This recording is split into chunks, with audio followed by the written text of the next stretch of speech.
महाराष्ट्र नवनिर्माण सेनेचा 18वा वर्धापन दिन आज नाशिकमध्ये साजरा होतोय। लोकसभा निवडणुकीच्या पार्श्वभूमीवर साजरा होणाऱ्या वर्धापन दिनाकडे संपूर्ण राज्याचं लक्ष लागलंय। महायुती महाविकास आघाडीच्या घटक पक्षाच्या जागा वाटपासाठी बैठका सुरू असताना राज ठाकरे काय भूमिका मांडतात याकडे लक्ष आहे। तसंच लोकसभा निवडणूक लढवण्याबाबत कार्यकर्त्यांना काय संदेश देतात हे सुद्धा बघावं लागेल।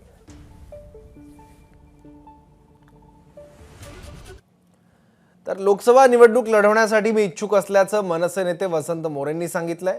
त्यांच्याशी संवाद साधलाय आमचे प्रतिनिधी मुकुल कुलकर्णी यांनी।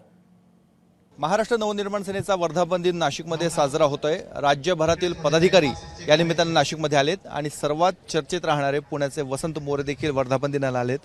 आपण आलात, काय उत्सुकता आहे, काय अपेक्षा आहे? महाराष्ट्र नवनिर्माण सेनेचा हा 18वा वर्धापन दिन सोहळा मुंबईच्या बाहेर होतोय। मला वाटतं की पहिल्यांदा तो पुण्यात झाला, त्याच्यानंतर ठाण्यात झाला, आता नाशिकमध्ये होतोय। ज्या ज्या ठिकाणी महाराष्ट्र नवनिर्माण सेनेला मानणारा वर्ग आहे, जिकडे आता मला वाटतं की नाशिक हे महाराष्ट्र नवनिर्माण सेनेने जे सत्तेचं तोरण बांधलं होतं पहिल्यांदा इथं बांधलं होतं। त्यामुळं आज पुन्हा एकदा लोकसभेच्या निवडणुका आहेत आणि त्या लोकसभेच्या निवडणुकीच्या अगोदर ह्या आजच्या या मेळाव्याला, या वर्धापन दिनाच्या मेळाव्याला खूप महत्त्व आहे। वाटाघाटी सुरू आहेत महाविकास आघाडीच्या, महायुतीच्या। मनसेची भूमिका काय असायला पाहिजे? मनसेची भूमिका ही राजसाहेबांची भूमिका असते। राजसाहेब जी भूमिका घेतील ती भूमिका महाराष्ट्र सैनिकांची असेल। महायुतीमध्ये जाऊन निवडणुका लढवाव्यात की एकला चलोची भूमिका असावी, कार्यकर्त्यांचं काय मत? ती थोड्या वेळाने साहेबच सांगतील। इथं आमच्या कार्यकर्त्यांच्या विषयाला हे नाही आहे। साहेबांची भूमिका ही महाराष्ट्र सैनिकांची भूमिका असते। साहेब जी भूमिका मांडतील ते सगळे मान्य करतील। आपण नुकतीच पवार साहेबांची देखील भेट घेतली।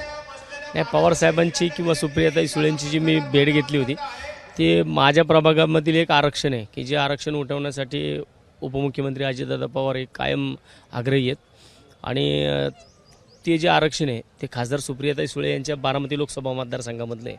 त्यामुळे मी एक शेवटचा सुप्रियाताईंना द्यावा, सुप्रियाताईंनी त्याच्यामध्ये लक्ष घालावं, त्यासाठी मी त्यांना साकडे घालण्यासाठी तिकडे गेलो होतो। तिकडे मोठे साहेब भेटले। आपण निवडणूक लढवण्यासाठी इच्छुक आहात का? महायुतीकडनं इच्छुक आहात की स्वतः मनसे? महाराष्ट्र नवनिर्माण सेनेकडनं इच्छुक आहे आणि पुणे लोकसभेमधनं मी इच्छुक आहे आणि मला वाटतं की साहेबांनी मला संधी दिली तर मी 100% या ठिकाणी महाराष्ट्र नवनिर्माण सेनेचा महाराष्ट्रातील पहिला खासदार होण्याची भूमिका मी बजावेल। साहेबांच्या सध्या पुण्यातल्या चक्करा खूप वाढलेल्या आहेत, वारंवार ते पुण्यामध्ये येत आहेत, पाठबळ देखील मिळतंय, परंतु नुकतंच आपण बघितलं साहेब संतापून निघून गेले होते। नाही, त्या दिवशी थोडं मिसअंडरस्टँडिंग कार्यकर्त्यांमध्ये झाली होती। कार्यकर्त्यांना वाटलं होतं की साधारण साहेबांचं मीटिंग ही 3 वाजता आहे, परंतु साहेब 2 वाजता झाले। मिसकम्युनिकेशन झाल्यामुळं त्या दिवशी साहेबांना थोडं बसावं लागलं, पण ठीक आहे, असं काही एवढं काही विशेष नाही आहे। साहेब रागावले असतील, परंतु साहेब महाराष्ट्र सैनिकांवरती रागावतात आणि प्रेम पण तेवढंच करतात। एबीपी माझा, उघडा डोळे बघा नीट।